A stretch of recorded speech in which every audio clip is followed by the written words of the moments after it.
पण आजपर्यंतच्या आपल्या प्रवासात खूप जणांनी मदत केली आहे ना आपल्याला, म्हणजे अगदी कवितापासून अम्मीपर्यंत. कसं आहे ना अमृता, तुमचा हेतू चांगला असेल ना तर सगळेजण तुम्हाला मदत करतात.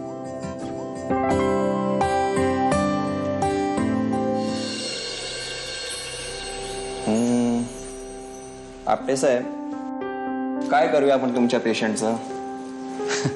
मी काय सांगणार डॉक्टर, तर तुम्ही म्हणाल तसं. मी म्हणेन तसं. हो. मग आपण एक काम करूया, आयसीयू मधला बेड रिकामा करूया. म्हणजे त्यांना चांगल्या रूम मध्ये आपण शिफ्ट करूया. याचा अर्थ? हो, म्हणजे त्यांची तब्येत एकदम ठणठणीत झालेली आहे.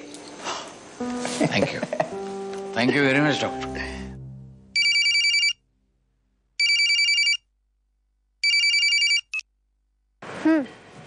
बोल. सुरू. सुरू, कुठेस तू आता? आत्ताच घरातून बाहेर पडते. बोल, काय काम होतं का? बोलू शकतेस ना आता माझ्याशी? कारण मला थोडं महत्वाचं बोलायचं होतं तुझ्याशी. बोल की. आता काय बोलायचंय मॅडम?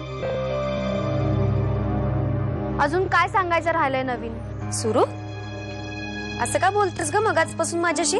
कुठे काय? बोल की. अगं तुला एक गुड न्यूज द्यायची होती. सत्याने एक रूम घेतली रेंटवर आणि आम्ही आमचा संसार आता इथेच सुरू करणार आहोत. किती छान. हो का? अण्णा, कामात आहेस वाटतं तू. तुझे कागद काढलेच वाटतं पुन्हा बाहेर. हो, कर्जाचा छडा लावत होतो. कुणी घेतलं कर्ज? दुसऱ्या बाजीरावांनी कर्ज घेतलं होतं.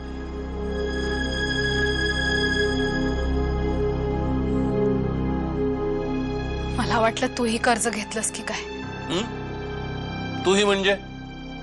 आणखी कोणी घेतलंय कर्ज? ते दुसऱ्या बाजीरावानी.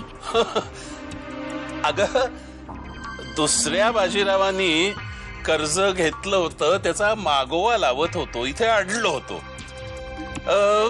आता मला काही सुगावा लागतोय. काही सांगायचंय का तुला? हो, खरं तर.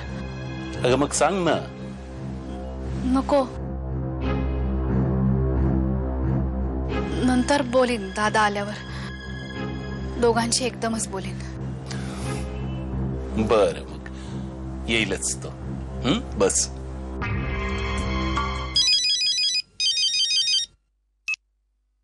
हॅलो. हॅलो, सत्या कुठे आहेस तू? मी जरा कामात आहे. असू दे, बोल आधी माझ्याशी. हा बोल. एक तर तू कधी गेलास सकाळी काहीच कळलं नाही. आता किती उशीर झालाय, कधी येणार आहेस? मी जरा एका कामात आहे, मला उशीर होईल. अरे असं काय करतोयस? सगळेजण तुझी वाट पाहतायत. आत्या, काका, दादा सगळेजण थांबलेत जेवायला.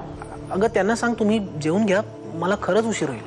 आणि मी पण थांबली आहे. देवू, तू पण जेवून घे प्लीज. श्रीधर काका विचारत होते. काय? की तू कुठे आहेस म्हणून. तू मला काहीच सांगत नाहीस. कुठे आहेस, काय करतोयस? मी का सांगू त्यांना? हे बघ, कोणालाही काही सांगू नको. मी बोलेन सगळ्यांची.